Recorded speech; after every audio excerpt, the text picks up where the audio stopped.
एवढा आनंद, कोण गाणे गातय, कोण वाजवतय, कोण नाचतय, इतका आनंद झाला हो. पण काही बिचारा महिला मंडळ होता, यांना का भजनी मंडळात म्हणता येत नव्हतं. या म्हणलं आपण का गप बसायचं का, नंदराजाला मुलगा झाला, नंद बाबाला लाला झाला, मग का गप बसायचं का. म्हटले नाही, त्या महिला मंडळींचं अध्यक्षस्थान एका महिला मंडळीनं घेतलं आणि त्या सगळ्यांनी ग्रुप तयार केला. म्हणले भजनी मंडळात म्हणता येत नाही ना, हरकत नाही, नो प्रॉब्लेम, आपल्या आपण सुरू करू. त्यांनी त्यांच्या स्वरात तालात सुरू केलं. ही गवळण म्हणती गवळणी लाग, सईबाई ग बाई, पुत्र यशोदची झाला बाई, झाला बाई, पुत्र यशोदची झाला बाई, झाला बाई, पुत्र यशोदची झाला बाई, झाला बाई, पुत्र यशोदची झाला बाई, झाला बाई. एक धावे एकी पुढे ग, सईबाई ग बाई. म्हणजे हे बी कॉन्ट्रॅक्ट आमच्याकडेच आहे का, तुम्ही आपलं काही मदतच नाही करायची. सगळ्यांनी माझ्या मागे म्हणा, एक धावे एकी पुढे ग. तुम्हाला हे पण नाही, सईबाई ग बाई, एक वाटे सुंठ वडे बाई, वडे ग वडे बाई, वडे.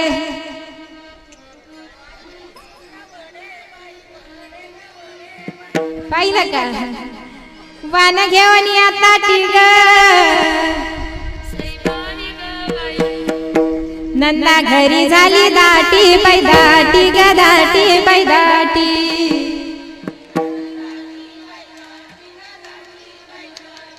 किती सोपं आहे म्हणायला, उगाच आपल्या दळता कोणत्याही बडाय मारायपेक्षा हे सोपं आहे ना. नंदा घरी झाली दाटी बाई, दाटी ग दाटी. एवढा आनंद. आणि आमच्या येवल्याकडे अशी गंमत आहे, रंगपंचमीचा सण उत्सव जर साजरा करायचा असला तर रंग उत्सवामध्ये रंगपंचमीला इकडच्या गल्लीवाले रंगाच्या टाक्या भरून ठेवतात, समोरच्या गल्लीवाले रंगाच्या टाक्या भरून ठेवतात, इकडच्या गल्लीवाले रंग इकडे टाकतात, इकडच्या गल्लीवाले रंग इकडे टाकतात. गोकुळवासी यांनी काय केलं, लोण्याचे गोळे तयार केले. इकडच्या गल्लीवालाने इकडनं लोण्याचा गोळा घ्यायचे, त्यांना फेकायचे, त्यांना खाऊ घालायची, तिकडचा लोण्याचा गोळा घ्यायचे, इकडे फेकायचे. असं चालू होता आनंद उत्सव साजरा करायचा. आणि त्याच गोकुळामध्ये यमयच 85 होती. गवळण ती यमयच 85, तिनं सगळ्या दातांना राजीनामा दिलेला, तिच्या कानपूरची लाईन डीम, हातामध्ये काठी. आणि ती ऐकू येईना पण आनंद उत्सव साजरा करते, कोण नाचते, कोण गाते, काय गुढ्या उभारल्या, काय तोरणं लावलेत. हा आनंद तिनं पाहिला. ती घरातून बाहेर आली आणि बाहेर आल्यानंतर गल्लीमध्ये येऊन उभी राहिली. इकडचे लोण्याचे गोळे तिकडे, तिकडच्या लोण्याचे गोळे इकडे. तिला उमजूनच ना नेमकं काय चाललंय, काय झालंय गोकुळामध्ये, एवढा आनंद कशासाठी. सगळ्या दातांनी राजीनामा दिलेला. ती यमयच 85 आणि मोठ्यानं म्हणू लागले, अरे का भयो म्हटल्याबरोबर तिकडून लोण्याचा गोळा आला तसा. मग गेटच नव्हतं ना मध्ये, आला तसा आत गेला. तिनं तो गिळला आणि मग विचारला, अरे का भयो. एक गोपाळ म्हणला, एक गवळी म्हणला, अरे नंदलाजा कोण आला भयो. ही म्हणली, आई साला आला तो हरदिन भयो. असं लोणी खायला भेटत असेल तर रोजच हे जन्माला यायला पाहिजे. एवढा आनंद. हळूहळू ते मोठं व्हायला लागलं. 5 दिवसाचं झालं आणि मग एक मारायला आली. कोणती मावशी, कोणती मावशी, पुतना मावशी. अशी आली होती, अशी मेकअप करून आली होती, काय सांगावं तिचं वर्णन. नामा म्हणे आली नंदाच्या अंगणा, स्वरूप सुंदरा देवांगणा. अशी बनून आली होती. लगा के गजरा पहन के साडी, चालत चली मतवाली गोकुल में आ गई. अशी आली होती. तुम्हाला एक सांगू का, जेवढं आदमी जितने ज्यादा फैशन के कपड़े पहनता है उतना वो दिल में पापी होता है. ही आली होती मेकअप करून, आली होती राक्षसीन, पण मेकअप करून आली होती. एवढा मेकअप करून आली, पण तिचा सुद्धा देवानं तिचाही उद्धार केला. पुढे भरपूर राक्षस मारले. हळूहळू बार रांगायला लागलं. रांगत रंगणी चोरीत लोणी धावणी धरती गवळणी. एवढं रांगायला लागलं. तळवे तळहात मोठं व्हायला लागलं. खोड्या करायला लागला. आता जन्माला आलं खोड्या करायला लागलं. वेळ पुढे गेला का मग ते खोड्या पण पटकन करत. नाना प्रकारच्या खोड्या सुरू झाल्या. एक खोडी तर त्यानं अशी केली. गवळण म्हणलेलं आगाव काढतं, सगळ्या गोकुळात आवरत नाही असं आगाव काढतं. माझ्या नादी लागाव, मग मी त्याला दाखवीनच किती आगाव. मी म्हणते गप बसावा. देवाला कशाला असं म्हणावं, पण ती नाही, देवाला पण तिनं चॅलेंज केला, असं आगाव काढत. देव म्हणले असे का, थांब मी किती आगाव आहे ते दाखवतोस तुला. ही झोपलेली होती गवळी, तिच्याजवळ झोपलेला. हे रात्री आला आणि यानं दाढीची वेणीची गाठ बांधून दिली. पहाटे पहाटे गवळण 3 वाजता पूर्वीचं गवळणी उठायच्या, स्वतः उठल्या की आंघोळ करायच्या, नवऱ्याला पाणी तापवायच्या, स्वतः चहा घ्यायच्या, नवऱ्याला चहा बनवून द्यायच्या, पाणी उतरून द्यायच्या, सगळं काही गवळणी करायच्या पूर्वीच्या काळी. आता कसं आहे,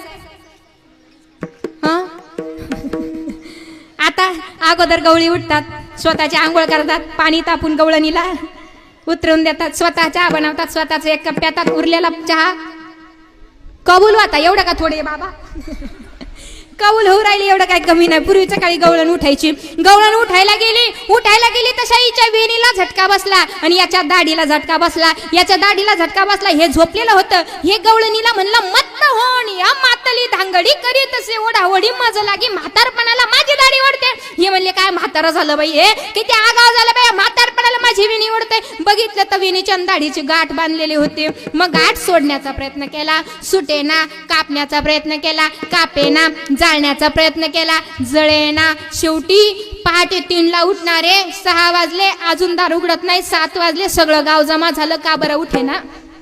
आवाज दिला, मधून आवाज येत नाही, मधून उत्तर येत नाही. माणसं 7 वाजले म्हणू लागले, घडू नये ते घडलेलं दिसतंय, मधून आवाज येत नाही, काहीतरी वाईट घडलेलं दिसतंय. आता उघडा दार, आवाज येत नाही. माणसं म्हणले दार उघडत नाही, एक काम करू, दार तोडल्याशिवाय पर्याय नाही. मध्ये यांना आवाज गेला, आता दार तोडण्याची वेळ आली, काय करावं. दार तोडण्यापेक्षा आवाज दिला, उघडतो. मग बाहेरच्यांना जरा धीर आला, कारण कोणाचे उसने पैसे घेल होते. हे गेले असते तर ते पैसे बुडाले असते.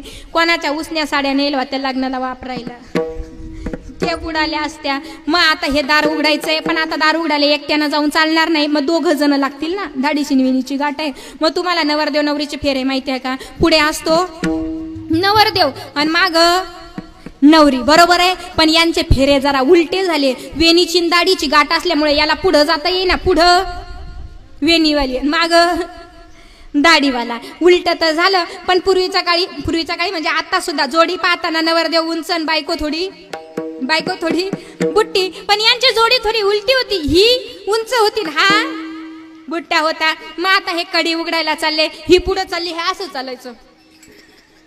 असं करत करत दारापर्यंत आले. दार उघडलं आणि दार उघडल्यानंतर समोर पाहिलं, सगळं गोकुळवासी पाहताय. दाढीची वेणीची गाठ आहे. सोडण्याचा प्रयत्न केला, सुटेना.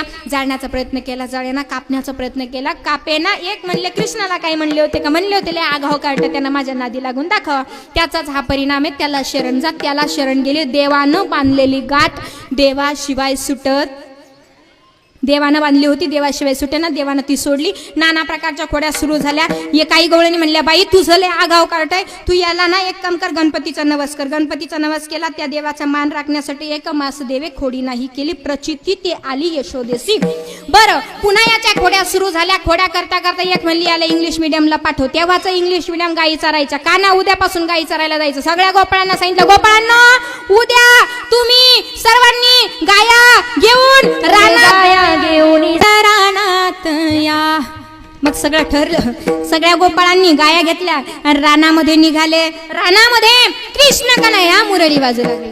आणि मग त्या मुरळीच्या नादामध्ये मृदू मधुर मधुर वाजवितो वेणू, ही सुंदर मुरली वाजू लागली. मग भुलविले वेणू नादे, भुलविले वेणू नादे. इतका आनंद. वेणू तृणच रे लुब्ध झाली, तृणाच रे लुब्ध झाले. पुच्छवाणी आठली, पुच्छवाणिया, पुच्छवाणिया, पुच्छवाणी आठली. भुलविले वेणू नादे, भुलविले वेणू नादे. आणि मग हळूहळू खेळ सुरू झाले. खेळ खेळता खेळता खेळता खेळता एवढे खेळ रंगले. हमामा पोरा हमामा, हमामा पोरा सुरू झाले. खेळ खेळता खेळता खेळता खेळता मग राधिकेच्या नवऱ्याचा एक खेळ सुरू झाला. या राधिकेचा नवरा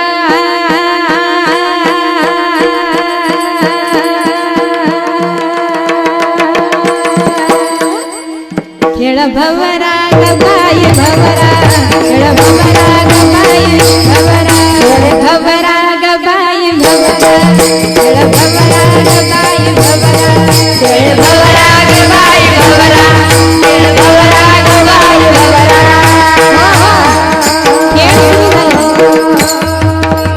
खेळ खेळता खेळता खेळता खेळता दमले आणि मग गोपाळ म्हणू लागले, देवा आता मंडपातून गरम व्हायला लागलं, हवा पण थोडी बंद झाल्यासारखी वाटते, स्वयंपाकाचा पण वास कमी झाला, म्हणजे स्वयंपाक शिजलेला दिसतोय. हे सगळं सुरू झालंय आणि तुझं किती वेळ चांगला, खांदी भार पोटी भूक, आता काय गड्या कीर्तनाचं सुख, आता काय खेळायचं सुख, खेळा मोडा वापरता. देव म्हणले ठीक आहे गड्या, मग आता चला वळू गाई बैसू जेवी खाई. मग आता सर्वांनी गायी वळून आणायच्या ठरवल्या, पण मनेरी नावाची गाय तू वळायची ठरवलं, देवानं मनेरी वळली, मन नावाची गाय ती आणली. आता सगळे गोपाळ आजूबाजूला बसले, भगवान परमात्मा मध्ये उभे राहिले आणि देवानं सगळ्यांच्या शिदोऱ्या एकत्रित केल्या आणि मग तो काला तयार झाला. भानुदास गीती गात प्रसाद देतो पंढरीनाथ, तो प्रसाद आमच्या संत महात्म्यांनी सुद्धा सेवन केला. कोणते कोणते संत होते प्रसाद सेवन करण्यासाठी, त्या संतांचं भजन करूया. ज्ञानेश्वर माऊली